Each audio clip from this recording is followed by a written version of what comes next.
Welcome back to Cocktails and Classics. After a short hiatus, we're back, and we're gonna go back to the classics. This week we're doing the Maltese Falcon, a 1941 crime noir mystery film. I'm Dylan. Joining me, as always, are Ben and Cam. Hey! And to kick things off and get everybody in the right mood, I'm gonna go to this week's cocktail. Probably not a cocktail, I guess, unless we've had this whole overarching argument of two ingredients. Is it a cocktail? But this is supposedly the cocktail of choice for Humphrey Bogart, the star of the film, a notorious drinking man. There are numerous quotes of him throughout history saying, he's quoted here saying, "The whole world is 3 drinks behind. If everyone in the world just took 3 drinks, we would have no trouble. If Stalin, Truman, and everybody else in the world had 3 drinks right now, we'd all loosen up and we wouldn't need the United Nations." What a quote. And apparently, his scar and his lisp that he's kind of iconic for came from his drinking during Prohibition, and that he got into a bar fight. Though studios would tell you differently, that he got injured in service, which he would have never served because he didn't make it into the battle before Armistice Day. Oh, and wow. then the other thing that people said is because he got injured taking in a prisoner, and the prisoner hit him with his handcuffs. But Bogart, notorious drinker, it's said that he would have a hard out on his contracts that he had to wrap by 6 p.m. His then hairstylist and wardrobe assistant, who apparently had a affair with for 13 years, would bring him a scotch and water every night at wrap, and he would drink it, down it before he left set. But his drink of choice, Verita Peterson, she said they would spend the night together drinking Loudmouth, which was his nickname for a scotch and soda because it made people talkative. Sadly, it had a more unpleasant effect on the normally polite and well-mannered actor. He was notoriously objectionable when drunk, sneering, needling, and snarling sarcastic remarks at any unfortunate to whom he took a dislike. In honor of all that, we're doing the scotch and soda. And if you don't have a scotch, you could settle for another whiskey. I feel like probably like a Tennessee whiskey, kind of like Jack Daniels, or more of a rye or plain whiskey would be closer to scotch than bourbon is, because bourbon's a little sweeter. But yeah, I mean it's kind of just a classic drink. If you never just had like a whiskey soda, It's I like don't know. drinking. I It's think like that- drinking pop, but the pop is flavored like whiskey. Yeah, I don't know if it's that good. Honestly, I don't I know mean, if I no. really like it that much. Especially scotch. it's I not- don't like scotch as it is, but I'm not saying it's good, but like a Jack and Coke or something, that's different. That's way different. That's way Yeah, better I mean, than okay. a whiskey Soda doesn't have the Yeah. flavor of Coke. It's just right. It's like that. I It's like know, a Jack and Coke if you took out all the flavor of everything good and left the bad parts. if you left the carbonation and took away everything else but the whiskey. It's like that. All right. I'm just saying. Like a Long you know, Island iced tea, except if you take away the splash of Coke and the 3 other ingredients. Well, there's no just carbonation in there. So. Yeah, you top it with. I mean, you can top it with like Coke or Yeah, club soda, you top I it with the guess. Coke. Yeah. Wow, there's some really. I'm reading like Humphrey Bogart, quotes, and there are some really There's some interesting questionable ones. shit. His attributed just last like- words are, "I should never have switched from Scotch to martinis." Yeah, that one's great. But I also just love I came here with one suit and everyone said I looked like a bum. 20 years later, Brando came out with only a sweatshirt and the town drooled all over him. That shows how much Hollywood has progressed. I like his quote on here on the House Un-American Activities Committee, in which he said, "They'll nail anyone who ever scratched his ass during the national anthem." That was like the anti-communist thing, you know. Yeah, when they were blacklisting people in Hollywood. Yeah. Do you guys ever see the Netflix show? Is it like Hollywood? That was about like it's supposed to be like the golden age of Hollywood, like the 50s and that. I think like Rock Hudson is one of the characters in it. No, I don't even think I've heard of it. It was, I think, Ryan Murphy. Oh, did okay, it. yes, I Jim know what you're talking Parsons about. is, yeah. So this was a quote he had about on the fact that they had like these untrained, basically like what beefcake stars of the 50s who were picked up from sidewalks and gas stations. He said, "Shout gas around the studios today and half the young male stars come running." Damn. This man gave no fucks and I love it. Check out The Maltese Falcon on HBO Max as of recording. Maltese Falcon is a 1941 crime film. Some say it's one of the first film noirs. It stars Humphrey Bogart, Mary Astor, Peter Lorre. Gladys George, Barton McLean, Sidney Greenstreet, Ward Bond. It currently sits at a 8 out of 10 on IMDb. It's the story of a San Francisco private detective, Sam Spade, takes on a case that involves him with 3 eccentric criminals, a gorgeous liar, and their quest for a priceless statuette, with the stakes rising after his partner is murdered. Directed by John Huston, screenplay by John Huston, based on the book by Dashiell Hammett. It was nominated for 3 Oscars: Best Picture, Best Actor in a Supporting Role for Sidney Greenstreet, and Best Writing Screenplay. Had anyone seen this movie?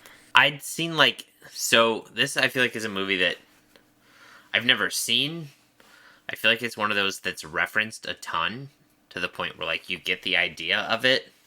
Because I mean realistically to me it is the thought of like every spoof of like the black and white detective. The only thing that's different is like the voiceover that you normally get and like the detective-y spoofs, but like so I felt like I knew a lot of what was going on, but I'd never actually watched the movie. Never seen it either. Yeah, I mean, being like one of the first film noir films, it really set the stage for everything to come. I mean, like, I was just waiting for the moment where the hard-boiled detective was gonna go a step too far and handle some women wrongly. And I was like, Nope, instead it's just a man. He slaps, and he says, when you get slapped like a man. Yeah. And then slaps him again. It's just like, no. Alright. So, I have a question, kind of quasi-related to the movie. Is there a reason people really think of Humphrey Bogart as like a really great actor? Like, are people just making it up, or is there like a nostalgia, or like what's up? Like, I just feel like it's not particularly impressive. I know we're viewing it from a lens like literally 80 years later, so it's hard to like compare it, but I don't know.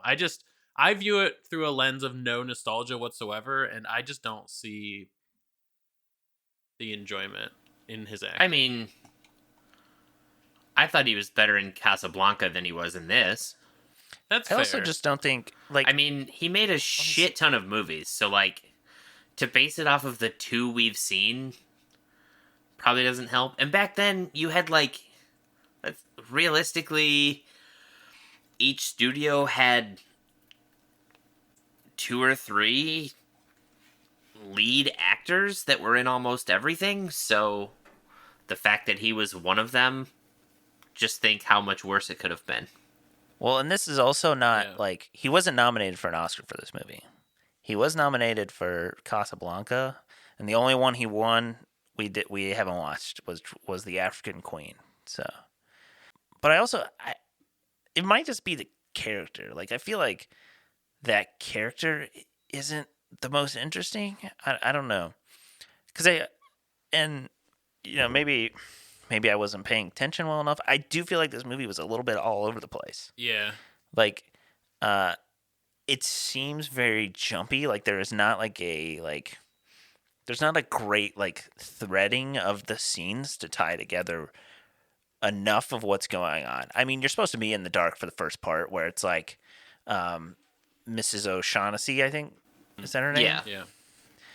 she shows up and it's like, oh, like, can you go trail this guy? Oh, okay. Well, now your partner's dead.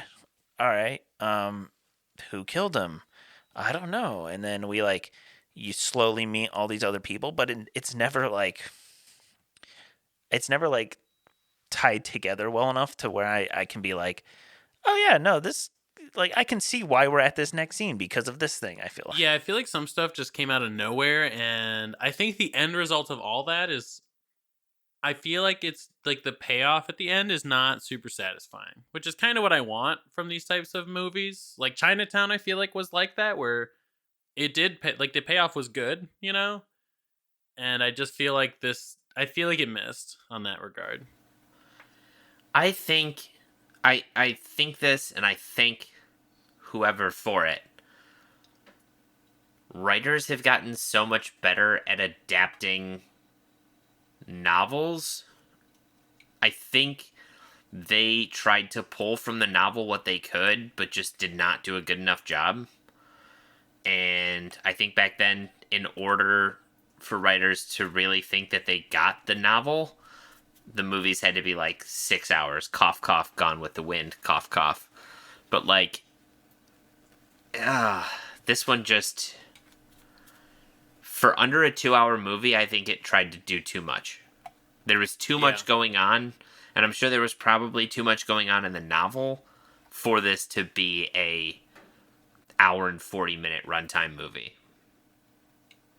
Yeah, like they could have adapted. I feel like they could have adapted it to be more concise for their screen time, you know? Like they could have adjusted it a little bit and maintained at least like the integrity of this story.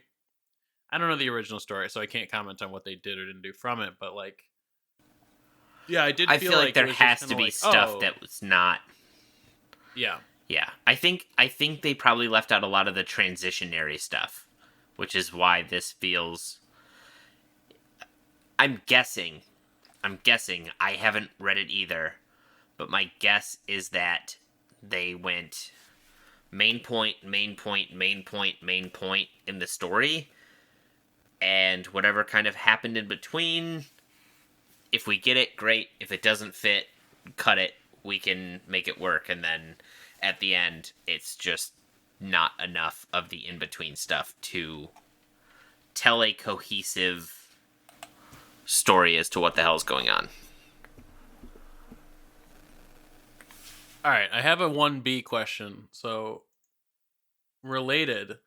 Do people think Humphrey Bogart's an attractive person? I think in the classical sense of like he's like a scruffy kind of looking man, like he's like a hardened man, maybe. I don't know. I'll be I honest. feel like In this movie, I don't think so. don't think he's a good-looking dude. On IMDb, like the cast picture they have of him, he looks like a handsome dude. Yeah, he does look better in his cast picture on IMDb. I just feel like, I don't know. I just don't get it, I guess. I think the idea of this is a theory, and it might be scientifically like a more Questionable. well, no, I just think there might be someone out there who might have explained this better than I can. I think if someone is like at least an average looking person as a celebrity, I feel like the more you see them, the more attractive you think they are. You know what I mean? I mean, he's kind of got like a Frank Sinatra kind of vibe to him, though. I will say. Yeah, but I just think I there's mean, the vibe, but I think Frank Sinatra is a much better looking man than Humphrey Bogart is. I don't even think it's close. Let me look up a nice Frank Sinatra picture here. Let's see. What? What? like I said, some of these pictures on IMDb We talking okay, young Frank Sinatra? Or Either, like old whichever Frank Sinatra? one. I mean, I No, Yeah. old Frank Sinatra is No. not. Get out of here. Old Frank Sinatra. Okay, not gets a like little rounded super face. old. Are you talking about like Old- like 70s? No, okay. Yeah, old when Frank Sinatra was doing like Dean Martin roasts. Yeah, the booze caught up. The booze I'm caught not up to saying, old like- Blue Eyes. I'm not saying like super old, but I mean, come on. Like, I don't know how old Humphrey Bogart was in some of the He's pictures 40 I'm in this looking movie. at. He's 40 in this movie. Okay, Ish. I mean, to be honest, it looks like he's been 40 for his entire career. I mean, he also, that was part of the thing earlier that I was talking about. Like, the dude apparently was like a hard drinker since he was like 18. Yeah. So, like, I think he just kind of, went through a lot and looked like an old man from the time he was a child.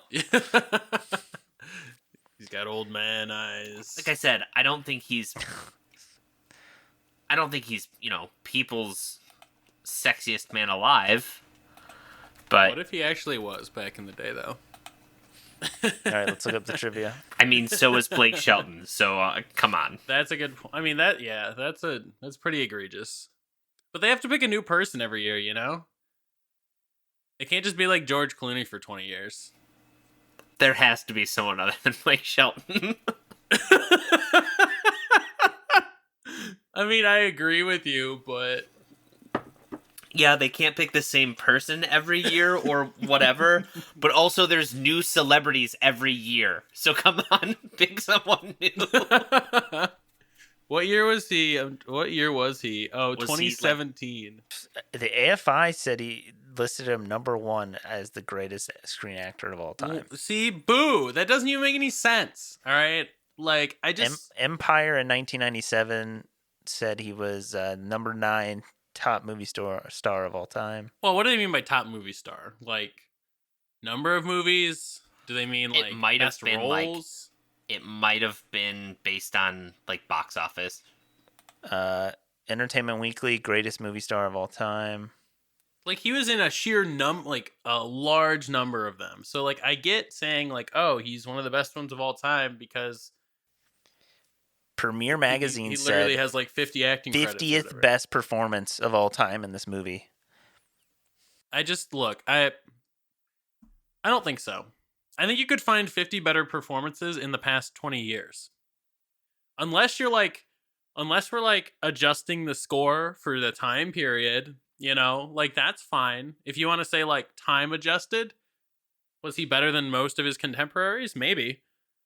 But like all time, I don't know. I just don't see it. Usually smoked 40 cigarettes a day. Oh, I mean, that explains his looks, I guess. Jeez. And that was unfiltered, too. Wow, he also died in 1957? Yeah, he died super young. All the smoking and drinking? I was gonna say, gee, I wonder what caused that. That's Well, it actually was hit by a bus. esophageal cancer. Oh. hey guys, hey guys. Well, I'm holding a gas can. he Let still me play with smoked it. these matches. Oh no, he caught fire. Oh, I'm shocked. Do you guys want to have an impromptu gasoline fight? Well, here's a fun trivia fact for you. After undergoing a 9.5-hour operation for esophageal cancer, he began smoking filter cigarettes for the first time in his life.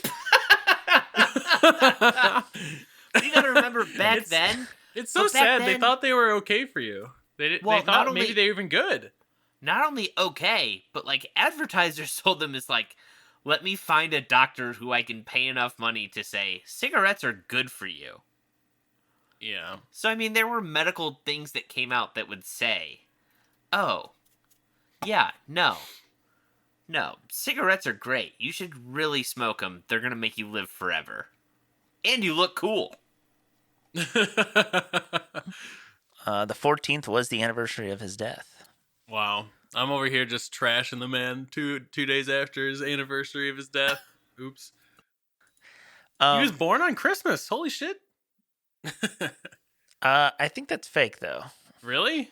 On IMDb, it says born December 25th, 1899. All right, hold on. Let me reread this trivia Oh, fact. I did. 'Cause- I saw that trivia fact too. It's interesting.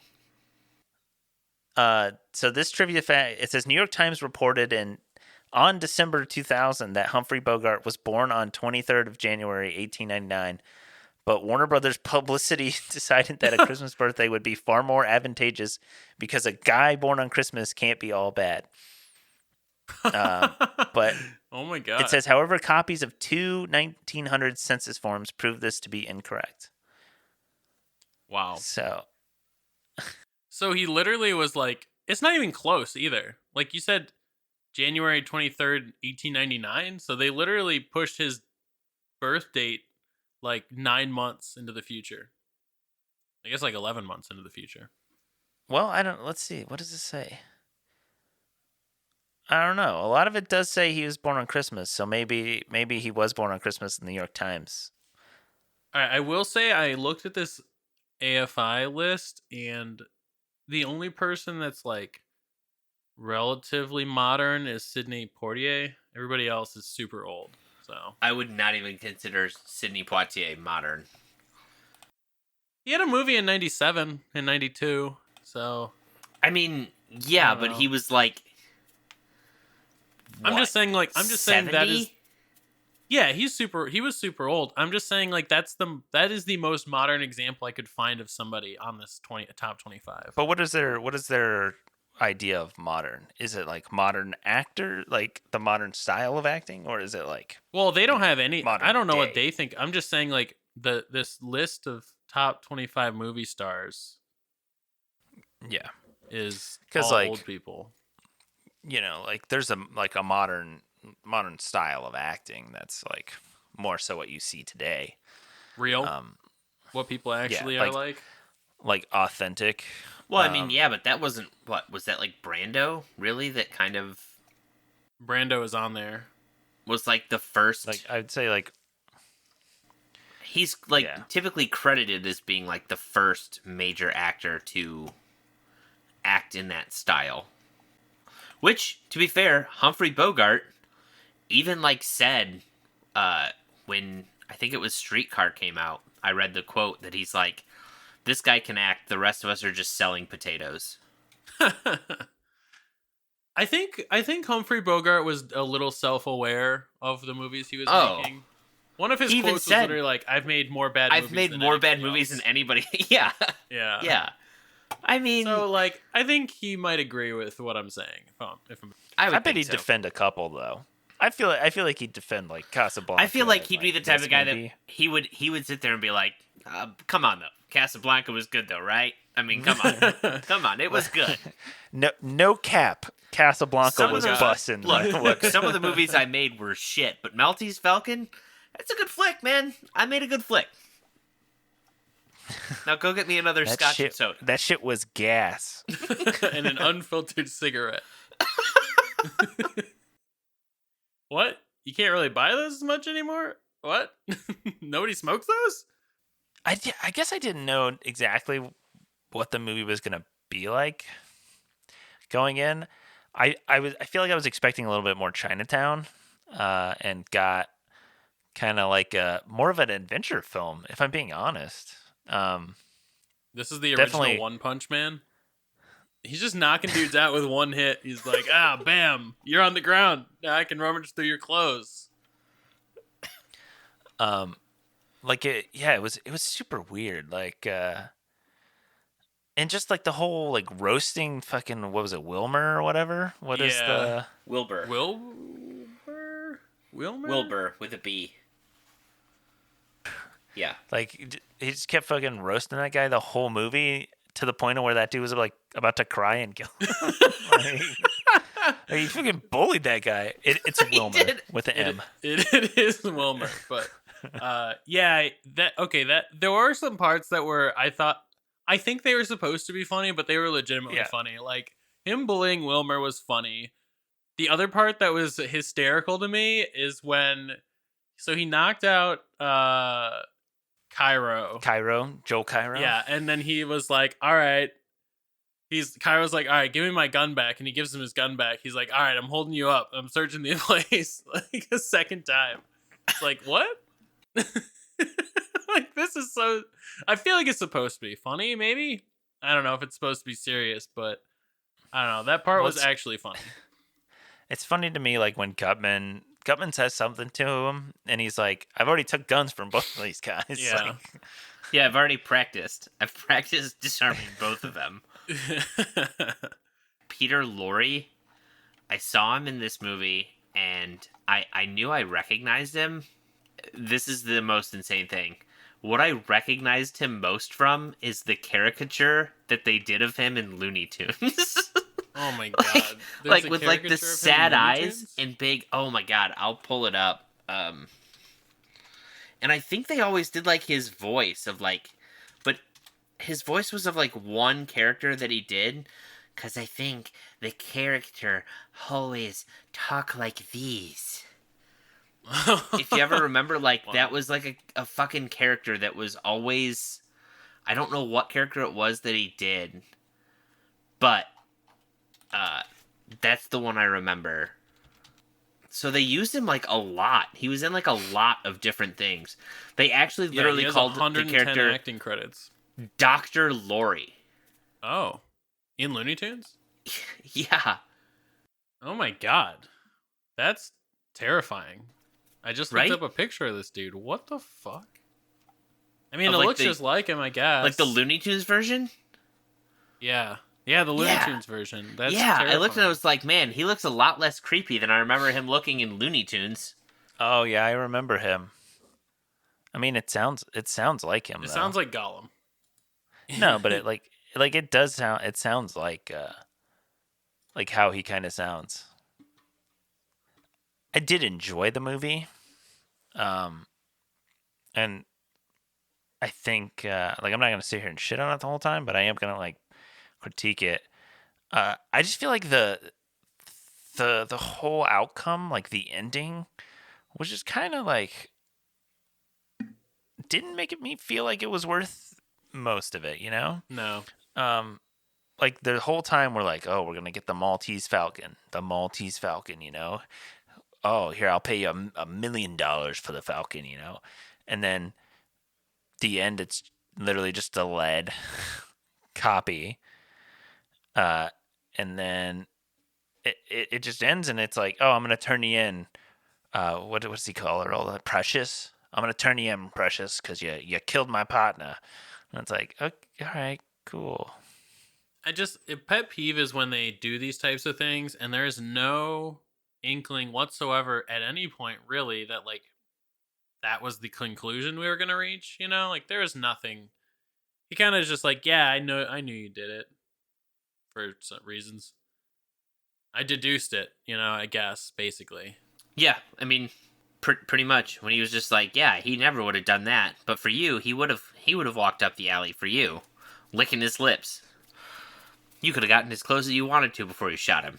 Go, okay, cool. So like that's it. We're just throwing shit out there, and if it sticks, then we caught ourselves a killer. Cool. She could have easily been like, no, No, I I didn't. didn't do it. Prove right, it. and that's it. That would be it. Prove it. Shit. Fucking Got me. detective. That's like one of the best John Mulaney bits of like detectives in the 1940s were basically just like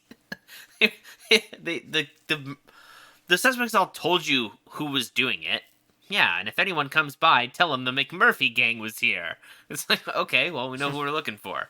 They didn't know anything about collecting DNA or evidence. Oh, wow, it looks like the killer left a bunch of his blood out in the hallway. Ew, gross. Mop it up. Like, it's incredible that anyone was ever caught. And yeah, God forbid anyone was ever just like, no, Yeah. I didn't do it, and you have no proof. Shit, okay, well, you got me. Like, all right. Instead, it was just like, no, you killed him. It was you. How did you figure it out? I didn't until right now. Damn. You told me just now. Oh, Rudy, you've done it again. It's kind of like one of my gripes that I have with Knives Out almost was like you almost kind of don't feel like they did the legwork to come to the conclusion in a sense. Like for instance, this movie, like what detective work does he ever do? Nothing. He goes and Right. I mean, he goes and talks to people, but that's about it. Like, there's Yeah, no like, he actual never- like investigating anything. I mean, that's But kind then, of like- investigating. I mean, in the 40s, what else Yeah. do you have? Yeah, let's be honest though, he was a glorified reporter. Yeah.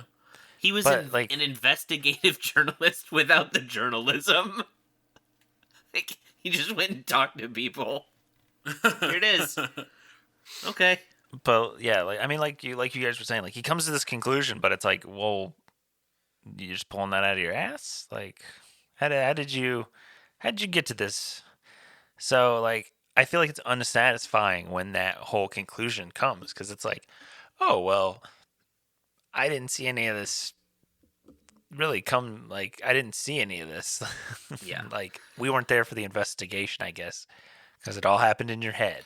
I do think it's something that, though, and again, yes, I for the most part enjoyed the movie, and I appreciate it for kind of spawning the genre, really. And back then, that probably was a payoff. You know what I mean? We've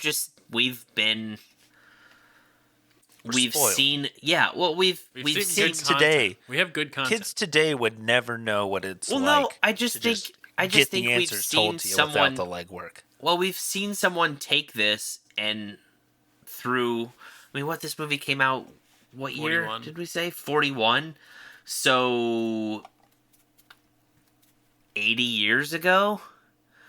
We've had 80 years of storytellers that have been able to kind of take this and build on it and change the way we do things. And I just think, like, yeah, back then that probably was the payoff of like, oh, it's fake. Oh my God, what?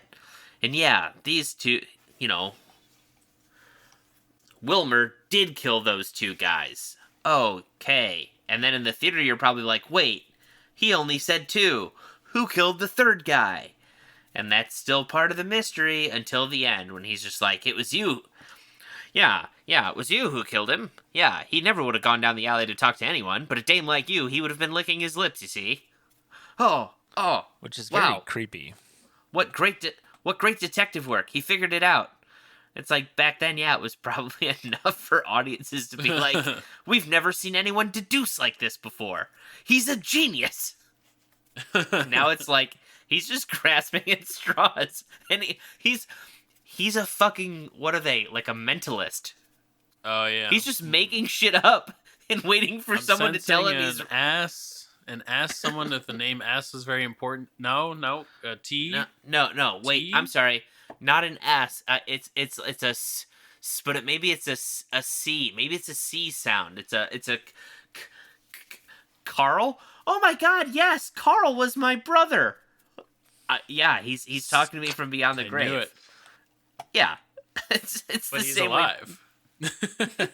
Oh shit! Not anymore. You should go check on Carl. It's kind of like right at the end, you know how he's trying to like basically swoon them to be like, please don't kill me, or he's like, oh well, we'll just give him Wilmer. Oh, you don't like that plan? Well, we'll just give him her. You know, it's like he's just grasping at straws to see like We'll give him what Cairo. they'll We'll take. give him Cairo. Yeah, we're not giving him Cairo. Well, look, if you want the Maltese Falcon, you gotta give him someone. All right, I guess it's gonna It's like be the Wilmer. The worst trade He negotiations. just knocks Wilmer unconscious and is like, Wilmer can't say no because of the implication. Did you see this Wilmer dude? He sucks. He took one punch and he's out. I think you should give him to the cops. Look, this man has a glass jaw. Do you really want him? Oh yeah, but he's like a son to me. And then what? I think in like the book or something. In the book, I can't remember the guy's. What's the heavyset guy's? Gutman. I mean, Gutman? at one Gutman point is- he's called like the fat man. In the book, Gutman is basically like, well, you can always have another son, but there's only one Maltese Falcon. He says that in the movie. He says it Oh in the yeah, movie. he does. It's just like, oh shit. Well, he's Yeah, like, I can no, al- you can't. you can always We have can't another give him son. Wilmer. He's like a son. Oh, actually, you know what? Fuck my son. I want this bird. I want this jeweled bird. I want this lead bird. Unfortunate. Yeah, I mean, I guess you're right, Ben. Like, because I don't know.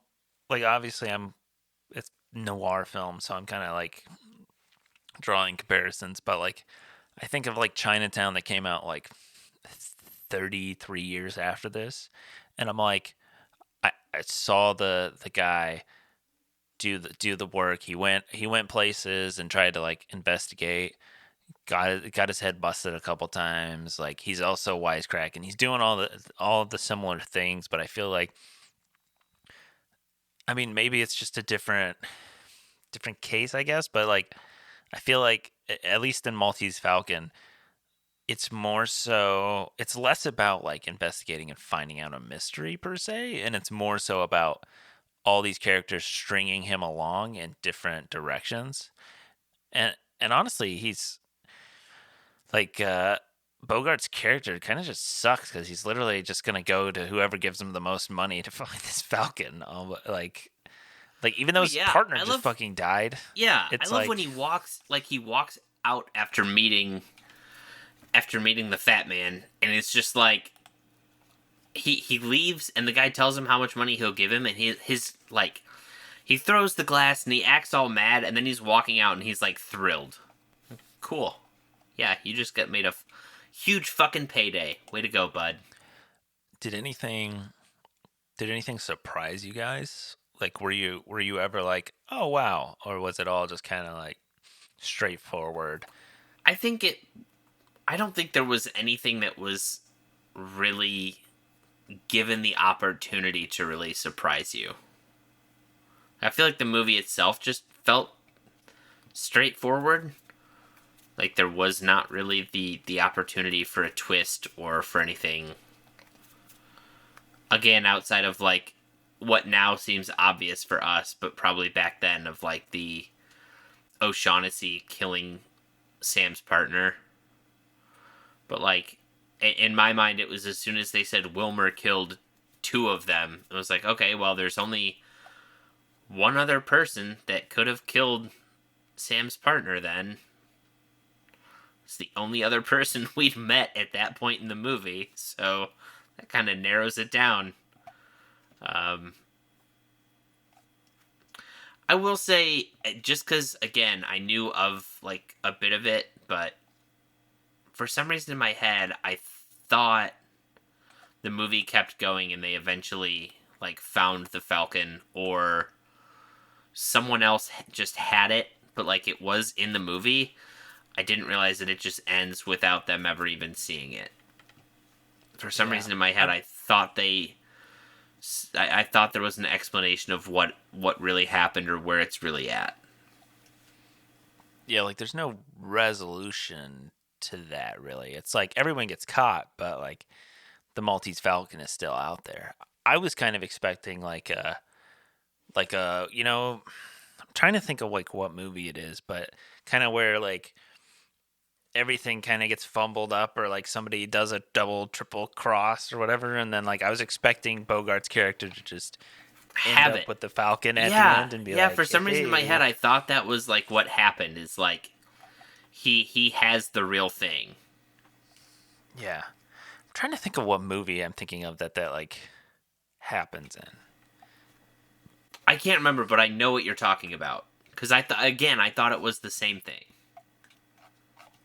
I didn't realize the it's the stuff dreams are made of. I didn't realize that was from this movie because that quote is everywhere. I'm looking at the quotes and just again, the when you're slapped, you'll take it and like it. Like just oh my god. I think part of what always surprises me about these old movies is just how comical some of the situations are. Like, I don't know. Like, I always go back to movies like even Doctor No and stuff like that, where it's like, I don't know, just the realism that is in these movies is just like so bad that it's like not believable, and it kind of takes me out of the whole experience of watching it. You know, or again, it's kind of like, oh, he punches a dude once and he goes down. You know, and it's like, all right, he does this multiple times. Or like the way he like accosts the dude and like pulls the guns out from his jacket, even is like, is that really? I feel like that wouldn't happen like that. Or, you know, he'll like, someone was pointing a gun at him and he just like while facing the guy with the gun, would just like slap it out of his hand or something. Like, dude, he would shoot you immediately when you started reaching for it. Like, I don't know. It's just, or like when they poison him, they roofie him, and he just like is on the ground in this like, I don't know, hotel room building. I don't know. And they're just like, all right, now let's leave. And then they just like leave him there. Like, I don't know. I'm just like, what is happening?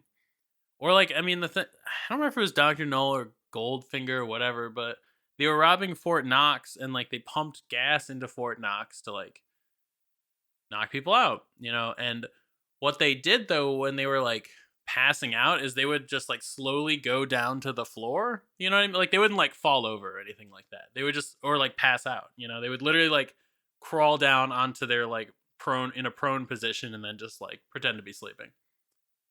It's like, I don't know, just some of that stuff is just like so laughably bad at this like now, seeing it now, you know, and having no nostalgia for any of that period. Or I'm just like, I don't know. I don't know how this doesn't like take people out of the experience a bit. Know what I mean? Yes. Yeah, I can understand that. I think sometimes when it comes to these movies, I just give myself like the suspension.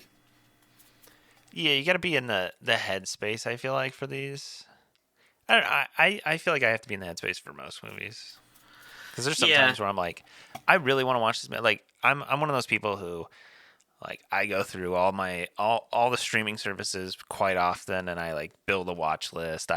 If there's a decent sale and there's a movie I don't own, I'll buy it or whatever, and I like basically build up all this massive queue of like I gotta watch this shit, and then I go to sit down and I'm like, I can't find anything to watch. Yeah, because I'm and just on not this in list, the mood. it's like I'm not in the. So my dad lent me Once Upon a Time in Hollywood, and I've wanted to watch it. I really do want to watch it, but I feel like every time I'm going to do it, I'm like, I just don't know if I'm in the mood for it. It's a good movie for what it's worth. I like it. I've heard great things, and like I love the era. I'm here for it. I really want to watch it, but it's just one of those things where it's like every time I'm about to play it, I'm just like, do I want to watch this right now? Like, I don't know if I'm really in the mood for this. I find the easiest thing in that situation is to just commit, and then you'll be like, all right, After like I'm 5 or stuck. 10 minutes, you're like, okay, Yeah. I'm in. Yeah, because like, I'm the worst about it myself, but yeah, it always happens where I'm like, I go to watch something or I'm like trying to pick something to watch, and I'm like, I'm in the mood for this, and then I can't find that I'm like thinking of, and I'm just like, do I even want to watch anything? And then by that point, it's like been 15 minutes. I'm like, all right, well, I'm over it. Now I'm gonna do something else. I'm gonna hop on Xbox or something, you know, like Yeah. it's like it's a blessing and a curse because there's so much accessibility to like almost anything you'd ever want to watch. I mean, hell, we like for the podcast or whatever, you know, we use Just Watch, and it's like if I can think of a movie, I can search it, most likely find it somewhere, but then you're like over stimulated with like the amount of choices you can make for shit, and it's like there's like a thing for it. It's like you know, like having too many choices and being unable to decide. I can't think of what the phrase is, but yeah, I don't know. So it's like I have to be in the mood, and then like this movie is in most classic movies, you kind of like you do kind of have to be like, all right, I know I'm not gonna be wowed by like any of the effects. I know I'm not gonna like be blown away by most of the cinematography. You know, like I just gotta go in and watch it in the mindset of like this is a classic movie. Maybe I'll be impressed, maybe I won't, you know. Just kind of shocked that like the amount that he was offered for the real Maltese Falcon is like what the lead copies props are worth now. Like $1 million props. Interesting. Yeah. I mean, that's Well, I saw that like they were like 50 pounds or something, and one of them got dropped on Bogart's foot. Oh God. And so like one of them has like curled tail feathers from when it like landed on. So this is interesting. So the first two like trivia things on IMDb about it. So the second one is that 8 Falcons were used for the movie, 2 lead and 6 plaster. The lead ones weighed 50 pounds, and yes, someone accidentally dropped one on Bogart's foot. It's on display in the movie museum at Warner Brothers, and its tail feathers are visibly dented from when it was dropped. And the second one is that 3 of them still exist and are conservatively valued over $1 million each. It makes them some of the most valuable film props ever made, and each one is now worth more than 3 times what the film cost to make. Wow. That's yeah, crazy. and then read the one that's like 3 below that, where it's like Humphrey Bogart had to bring his own clothes for the character. Humphrey Bogart had to supply his own wardrobe. Wow. So they could save money on the film and stuff. So weird. I mean, yeah, back then, like, shit was done as cheap as possible. Which is probably why a lot of the movies come across as seeming like they're the exact same thing. Or the characters are the exact same character. Looking at some of Bogart's other movies, I was just clicking on them and reading the description. I was like, they could have just called this, like, they could have just written this. If this were today, they would have just written, like, a 5-minute scene about how Sam Spade got into this thing, and it would just be the same character in all of them. Yeah. It would be, like Maltese Falcon 2 or something. Or a Sam Spade mystery. Yeah, the Tale of the Sierra Madre, a Maltese Falcon mystery. That's a mouthful. The other thing I did see was that they considered Edward G. Robinson for the role of Sam Spade, which I thought was interesting. Edward G. Robinson is, again, another person you might be like, oh my god, that's Looney Tunes. He always played, like, the gangsters in the old, like, not silent, but, like, the black and white movies, who always talk like this, see? Yeah, see? Here's what you gotta do. So, like, I just thought it would have been hilariously funny to have both him and Peter Lorre in the same movie, because in Looney Tunes, like, that's all their characters were always together. None of us had seen this film, so you're going to get 3 fresh ratings. Cameron, lead us off. What'd you think on the Maltese Falcon? Yeah. Unsurprisingly, I did not like it that much. I'm still looking for an old movie as I like as much as I do, like, I don't know, 12 Angry Men or something like that. I know that came out a lot later, but I don't know. I don't think old movies are for me, if I'm being honest. Watched a couple of them now, and I feel like most are just not that good. At least like now, because like I'm not a cinema person, especially like I didn't grow up around it, didn't really see old movies until now, and so I just feel like you get better stories and performances out of not even just like modern, like even from like maybe like the 70s onward. I feel like is when acting started getting like really good, like to the point of like really believable. So I don't know. I might give this like a 4 out of 10. I didn't care for it. I think this movie is all right. Is it the best noir film? No. I think, to me, Bogart plays what I think of as a noir detective, or like a private eye, I guess. In this film, like, he's like a hardened guy, doesn't really give a shit about anyone but himself. Hell, I mean, he was like maybe sleeping with his partner's wife. I know she was at least interested in him. So it's like he literally just is in it for the money, throwing fists. Doesn't own any guns though, which is kind of a surprise. Like I said earlier, I think the story kind of lacks that intrigue for me. Being thrown around from like scene to scene was like a little disorienting, because then I'm like you slowly figure out like later that like, oh, these 3 are kind of in cahoots, and like this thing, like you don't really have an idea of like what the actual like point of all of this is until about like 30-40 minutes in. And I think I don't think I was like blown away ever, but I'm gonna give this a 7 out of 10. Like, I enjoyed it. I liked it.